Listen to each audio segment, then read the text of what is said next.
কিছু মানুষ আছে যারা সবসময় অন্যের ক্ষতি করে, এমনকি সবসময় মানে খারাপ কাজে লিপ্ত থাকে। আর মসজিদে যেয়ে ঢিপ ঢিপ ঢিপ ঢিপ করে 5 ওয়াক্ত নামাজ কালাম পড়ে।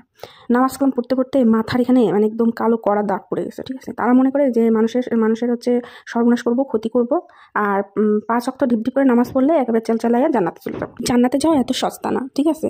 যদি 5 ওয়াক্ত নামাজ পড়েই মানুষ জান্নাতে চলে যেত, তাহলে মানুষের ক্ষতি, সমস্ত প্রকার খারাপ কাজ করে শুধু নামাজ পড়ে ক্ষমা চেয়ে জান্নাতে চলে যাওয়া যেত।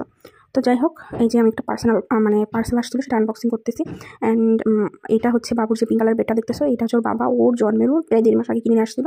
তো এটা কিন্তু খুব বেশ নরম আছে। ও এটাতে এখন আর ঘুমাইতে চায় না, আবার তার জন্য একটা নরম গতি টাইপের একটা নিচে, যেটা বিছানার উপর পেরে দেওয়া যাবে। বাট ও এটাতেও ঘুমাচ্ছে না, ও সবসময় কী করে আমাদের বিছানাতেই ঘুমায়। তো দেখো, তার সঙ্গে কিন্তু 2টা বালিশ ছিল। তারপর মানে এই যে একটা সুন্দর ব্যান্ড ছিল, মানে খুব সুন্দর মাথার, এটা একটা কম্বো সেট ছিল। ও তো অনেক ছোট, তার জন্য রেগুলারলি ভিডিও আপলোড করতে পারি না, তার জন্য অনেক অনেক দুঃখিত। আই হোপ তোমরা সেটা বুঝবে।